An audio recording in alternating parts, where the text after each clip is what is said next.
We stand here today certainly frustrated and angered by this senseless and cowardice act of violence.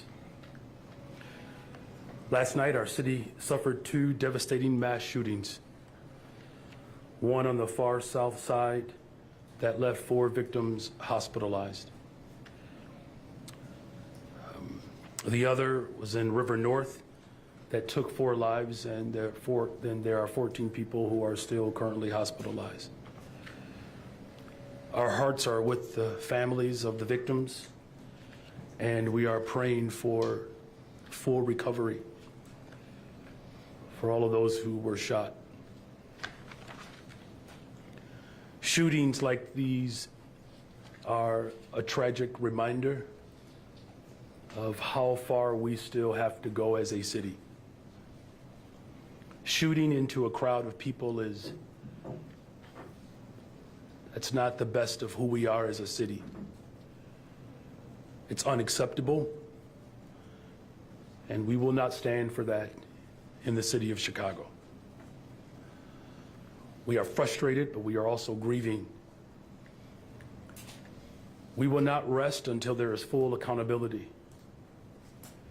I'm calling on any Chicagoan who has any information about these mass shootings. I'm calling on anyone who has information to come forward. Come forward to help us find these individuals and bring them to justice. It is going to take all of us to stand together against violence. That is why we say that the job of keeping our city safe is not finished. But furthermore, we are still determined, more determined now than ever, to not allow these events to take us backwards. We cannot allow these types of acts of violence to escalate or be normalized. We are mobilizing now to make sure that this incident does not return and bring about more violence. Our Chicago Police Department is working with the families, and victim services are being provided and resources to the families of these victims.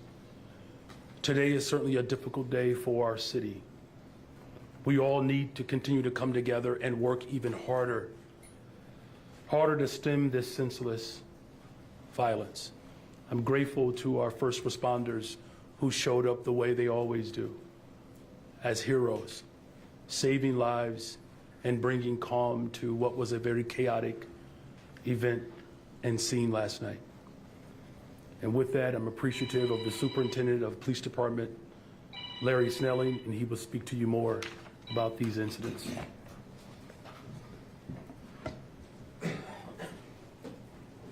Thank you, Mayor, and good afternoon.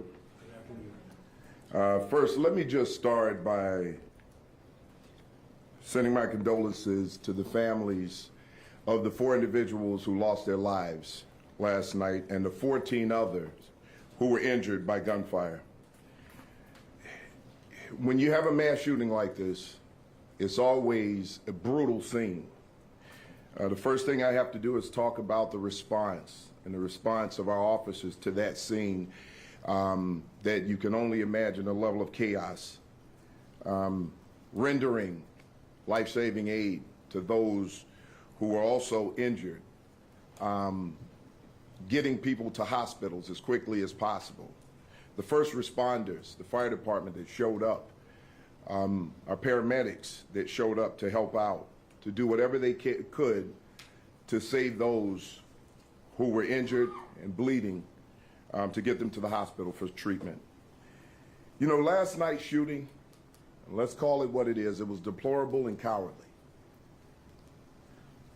You roll up to a location where we have an event going on, multiple people exited that venue. They were standing on the sidewalk when a vehicle pulled up. It was around 11 o'clock last night, and they opened fire on a crowd.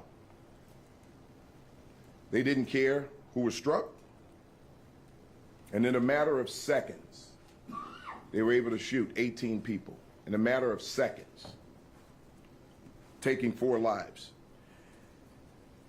The victims who lost their lives, 4, a 24-year-old male, a 25-year-old male, 26-year-old female, and a 27-year-old female, lost their lives at this senseless shooting. 14 others were injured by gunfire. Now, currently, our detective division is working extremely hard to get to the bottom of this. We as the Chicago Police Department want to make sure that we bring justice to these families, but we also want to make sure that we take individuals who are this violent and this careless off the streets. It's important to all of our residents of Chicago and for anywhere else in this country to remove these types of individuals from the street. Look at how quickly and carelessly 4 lives were snuffed out, with the possibility of a total of 18. We have to do better. We have to hold people accountable. And we, as a society, have to hold people accountable. Wrong is wrong, and when we see it, we need to call it. So we ask anyone who has any information about this shooting, any information about the shooters, you can submit an anonymous tip at cpdtip.com. That's cpdtip.com. It's an anonymous tip that could help our detectives get to the bottom of this. The Office of Victim Services is responding to this shooting currently. They're out talking to the survivors.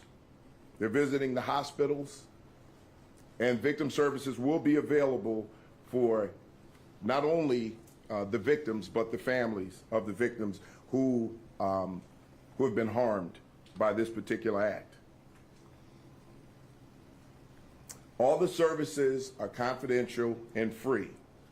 Anyone in need of crisis counseling and support can contact the Office of Victim Services by phone. The number is 312-745-6340. Again, the number is 312-745-6340, or you can email victimservices@chicagopolice.org. When we talk about gun violence, and this is something that we just talked about recently, it can affect anybody at any given time, innocent bystanders, those who are targeted and those who are not. These careless acts take lives, creates trauma, fear across our city. Keep one thing in mind, this was an isolated incident at that particular location. It was a space that was rented out for this particular event. As we move forward throughout the weekend, we know it's going to be above 90-degree weather throughout the weekend. We have the NASCAR event going on the 4th of July. And we know during this weekend on the 4th of July, every single year, people gather. They get together. We have to do this responsibly. If we see things going on out there that we know has the potential to lead to violence, we need to do everything that we can to report that. Report that to the police. You've heard it before. It sounds like a cliche, but if you see something, say something. It's important. Lives can depend on that. So what I can assure you is that the Chicago Police Department will be out in full force, making sure that we're keeping the city safe and protecting lives from one end of this city to the other. We will be out there to do the work that the Chicago Police Department has been doing to protect people and to keep everyone safe. With that, I'll now turn it over to Deputy Mayor Gary Gatewood.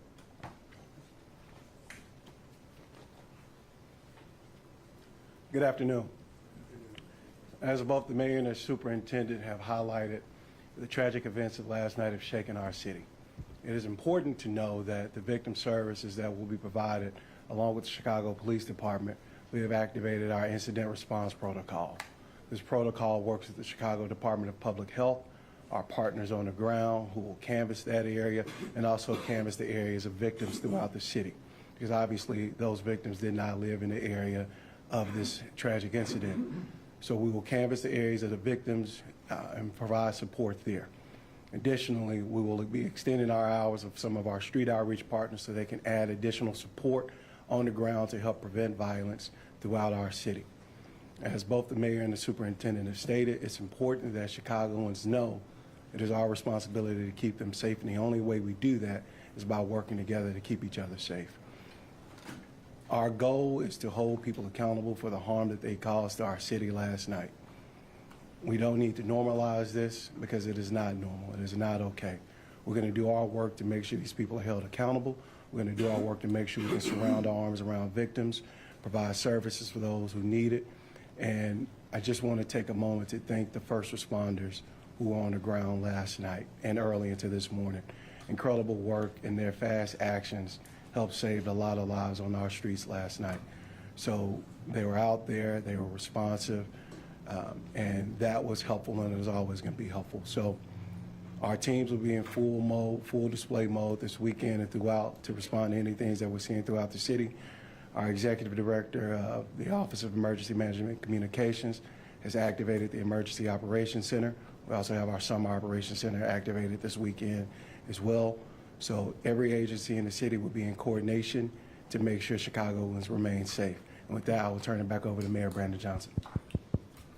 Okay.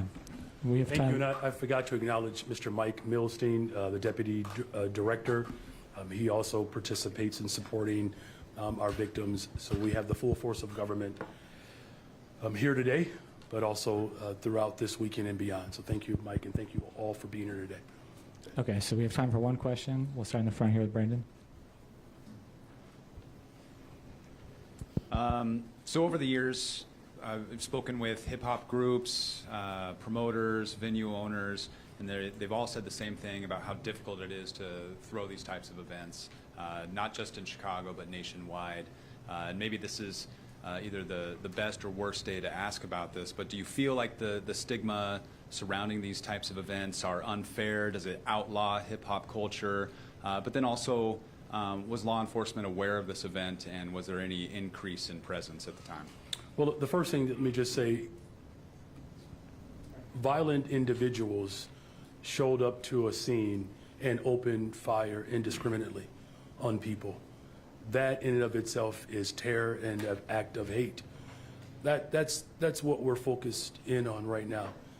It's that these individuals who are responsible have to be held accountable, and to the people of Chicago, anyone that knows anything about what was involved last night, they should come forward, because we have worked too hard as a city to build safer communities.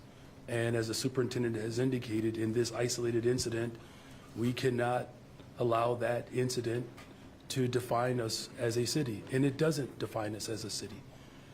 As far as police presence and what was known, I'm going to defer to our superintendent on that one.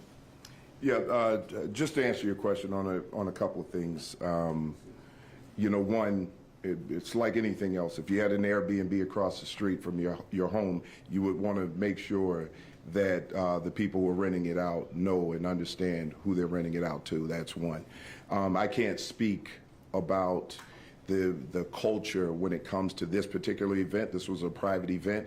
This wasn't something that was on the police department's radar because it is a private event. You know, we respect the First Amendment, but at the same time, we as a police department need to make sure that if we have information that there's the possibility of something that could lead to violence, we'll be there. So those questions are a little hard to answer, but when we know that there's a possibility that something some violence could occur as a result of something like this, we're there. And it's not just for those events. It could be for any particular event where we have prior intel. And I just want to add the disclaimer that the deadliest mass shooting in the U.S. was at a country. Yeah, very good. Thank you. Superintendent, I know you said this was an isolated event. Are you looking at this venue to possibly shut it down, to give them some citations? Is there any talk about that? There's already a summary closure. So right now, it's been closed. And until we get to the bottom of this, I mean, we had 18 people shot at this location. There is a summary closure in place, and we're going to continue with our investigation. I mean, right now, we're working with our federal partners. The ATF, our CJIC Center, is doing the investigation on the shell casings. We're working diligently to make sure that we get to the bottom of this. Superintendent, I guess I'd like to ask this of you, but maybe if the mayor wants to weigh in as well. Can you speak to the kind of the overall holiday weekend safety plan, and in light of what happened, will there be extra attention paid to downtown or any other particular areas of the city just to make sure things are safe? So here's what we're doing. We're distributing our focus on violence across the city evenly. We obviously, where we know that there's a greater potential for danger, for violence, we have a more laser-focused initiative when it comes to that. But at the same time, we're making sure across the city as a whole that we have a focus, because it is the 4th of July. I mean, violence could spike up anywhere, and we want to make sure that we have enough resources in these locations to get it done. Now, do we have plans around particular areas? Yes. And those plans are around the areas where we know most likely people will gather. You know, our beaches, the lakefronts, parks, things of that nature. We want to make sure that we keep those locations safe, because you'll see an increased number of people in those locations.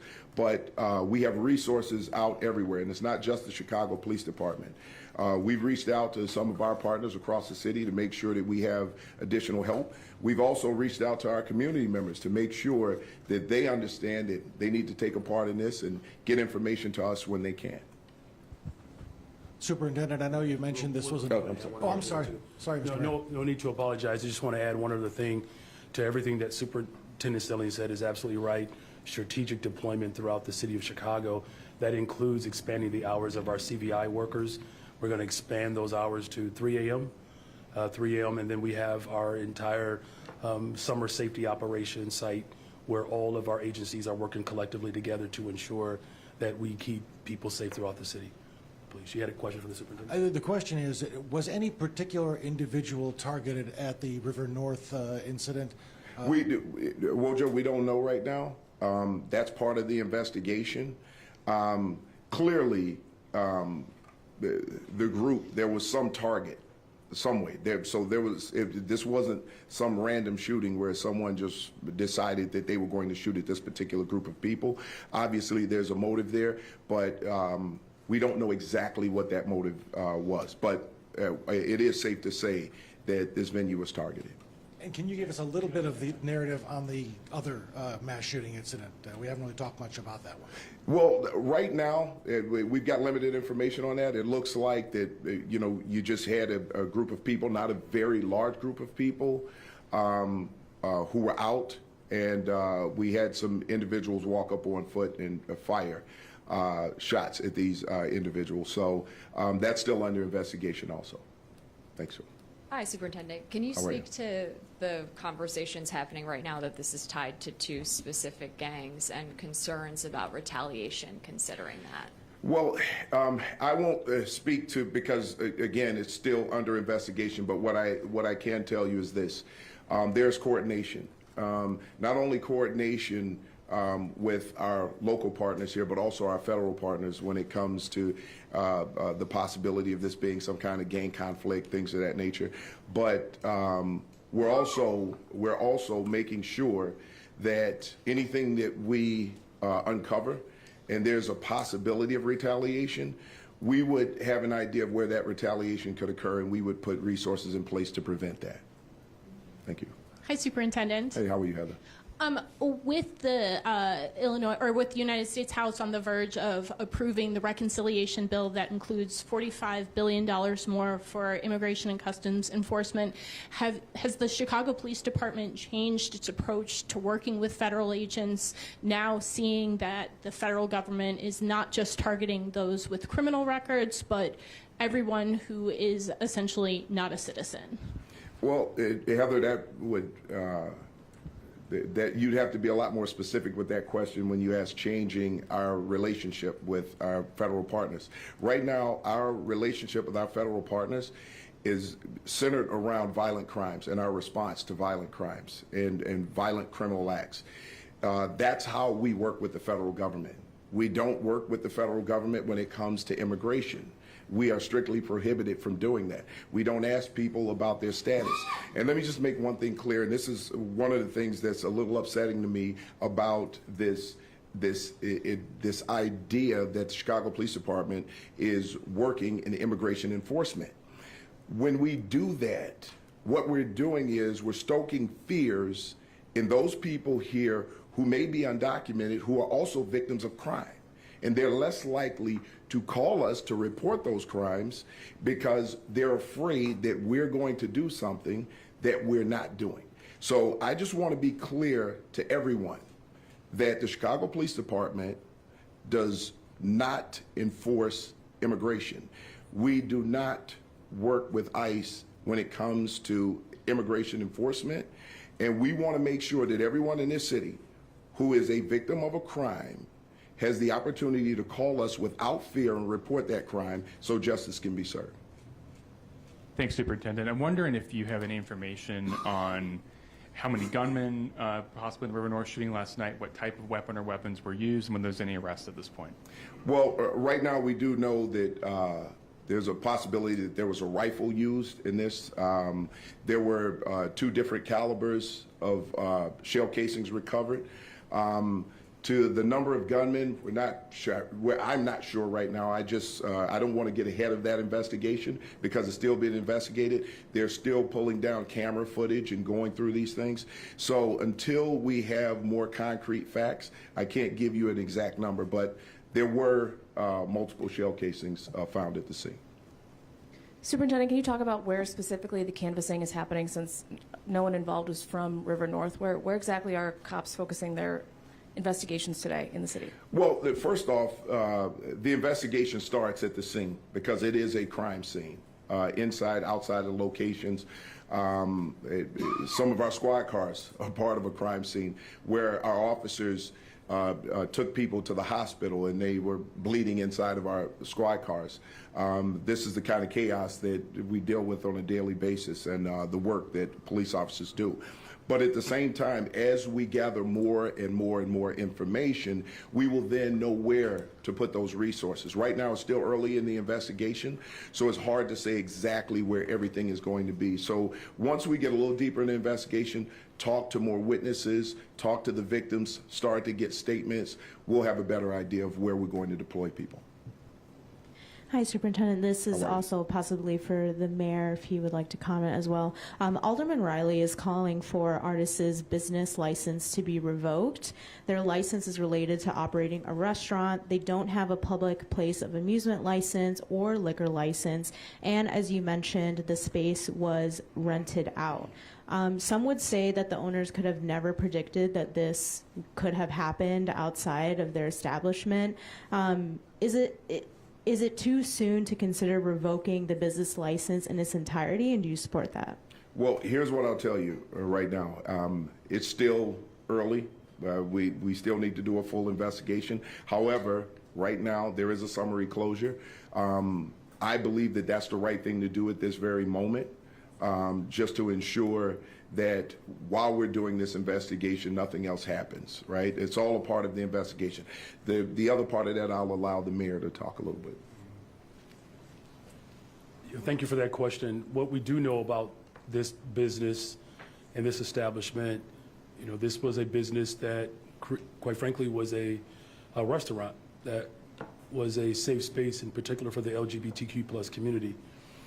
In fact, if I understand their structure, this was one of those bring your own, if you will, establishments. So, do we have an opportunity to look more strategically around how venues are rented out? Of course, we're, always going to look towards finding ways in which we can, ensure safety in all of our establishments. But I want to be absolutely clear that this was not a club. It was a restaurant. The owners have demonstrated a great deal of thoughtfulness around just their business plan and ideal and its motivation.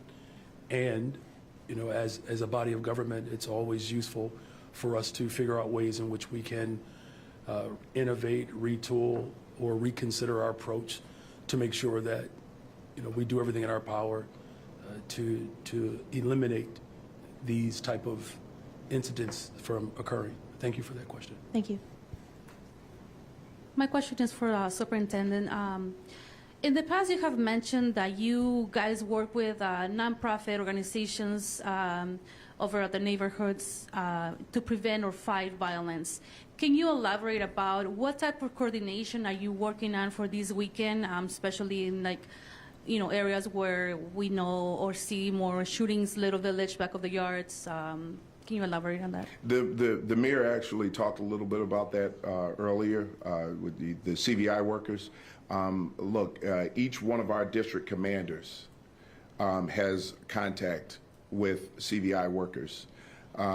These community violence interrupters are out there.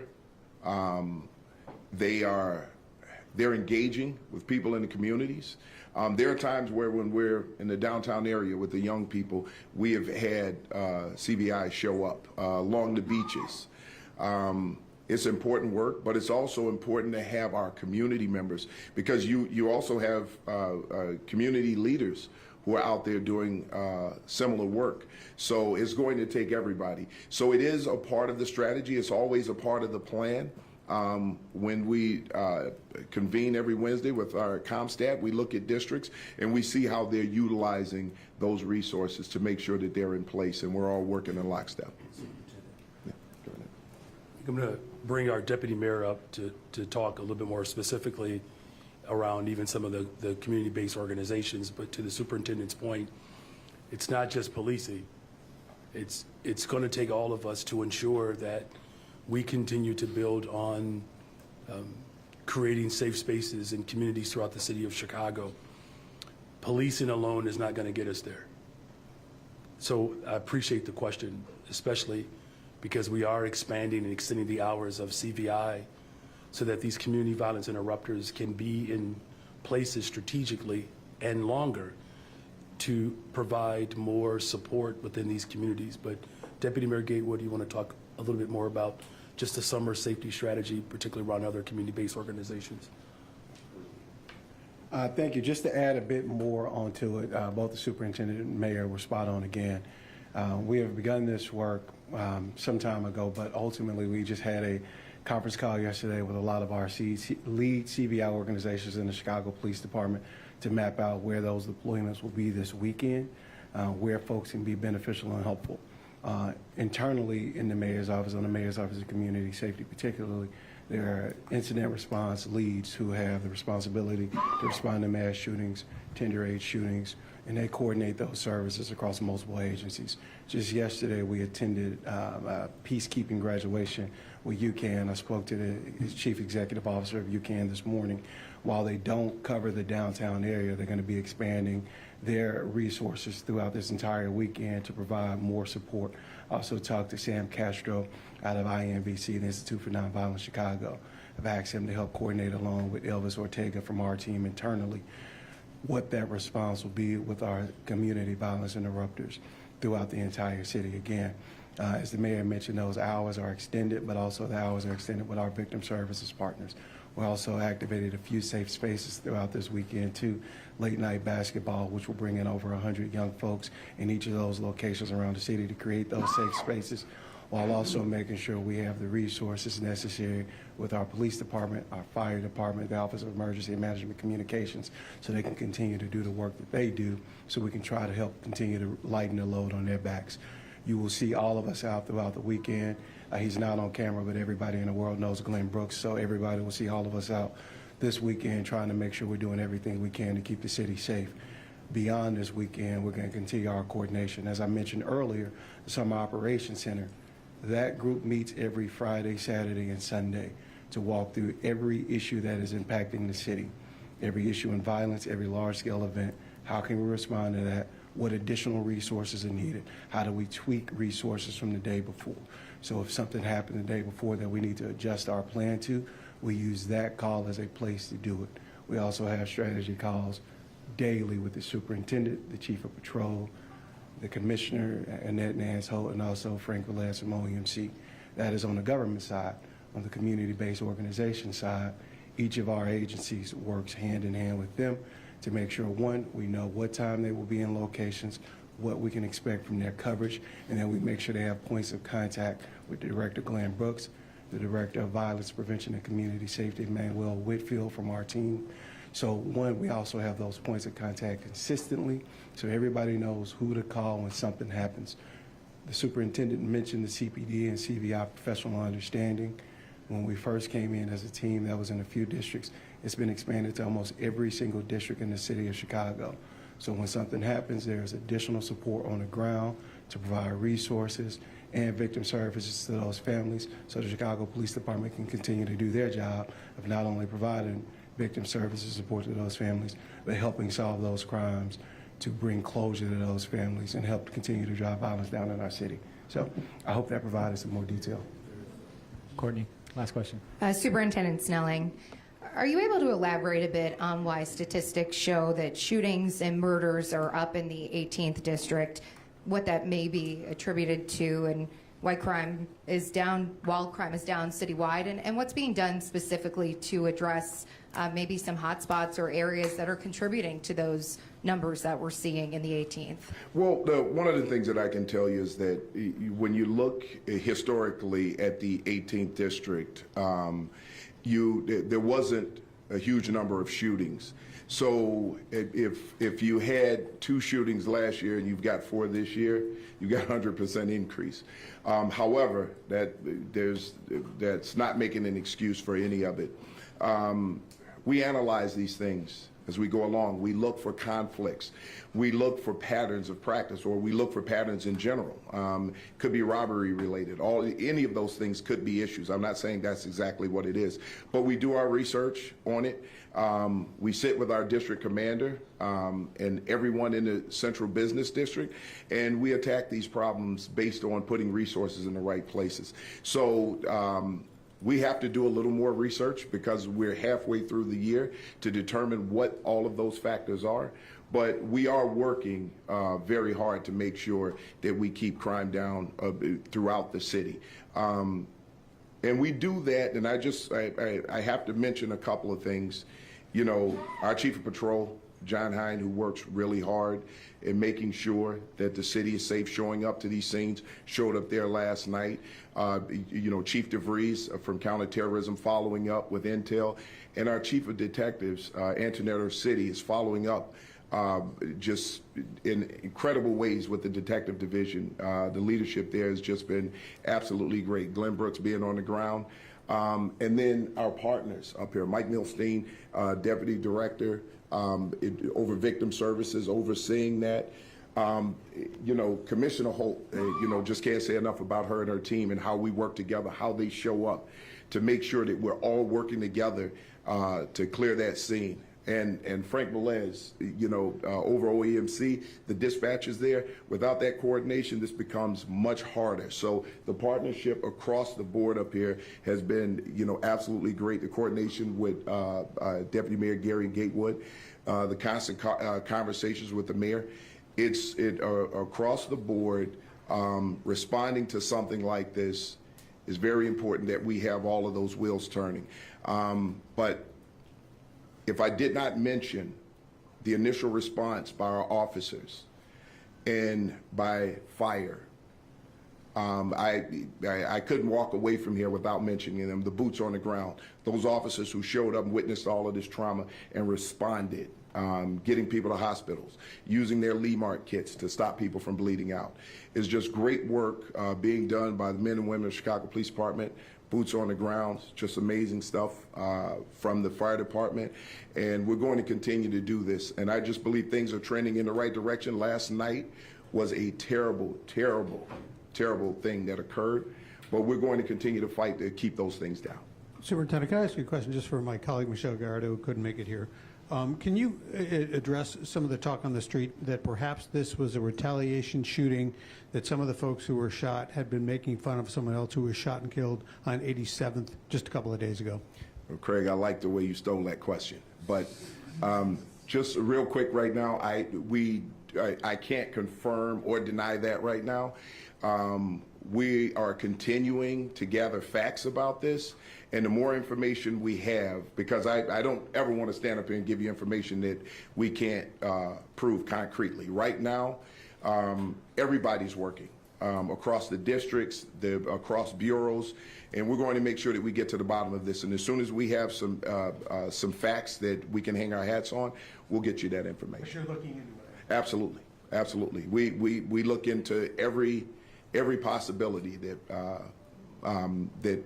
where we can solve a crime. So yes. Okay. Thank you. Just want to make sure that thank you, Superintendent. Thank you again, Superintendent Snelling, for your leadership, Commissioner Annette Nance Holt, our Executive Director Velez, Mike and Gary, and thank you both. Just want to remind people again this weekend, I want people to enjoy the city of Chicago. You know, this tragedy that we are working through today, again, this does not define us as a city. This is still the top destination for people around the globe, but I need people to come together as a city to show up for one another in order for us to continue to drive violence down the city of Chicago and to prevent incidences like this from occurring. If you know something, you see something, you got to say something, you got to come forward. Our police department and our fire department has done an exceptional job. They cannot do it alone. It's going to take all of us. I'm counting on you, Chicago. Happy 4th, you all. Thank you.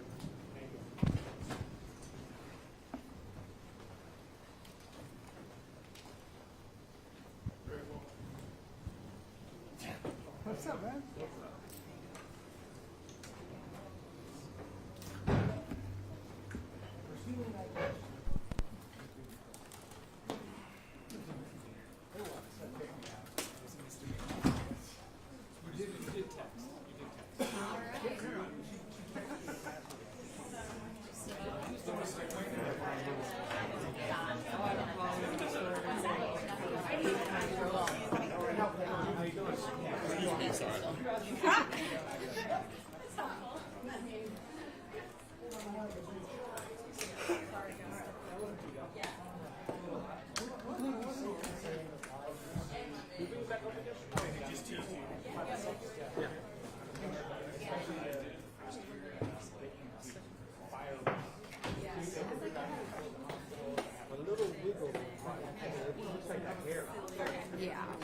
Everybody knows that. I mean, and if they were attributing it to it, like, yeah, it was related to more nightclubs and more of this, I get it, but.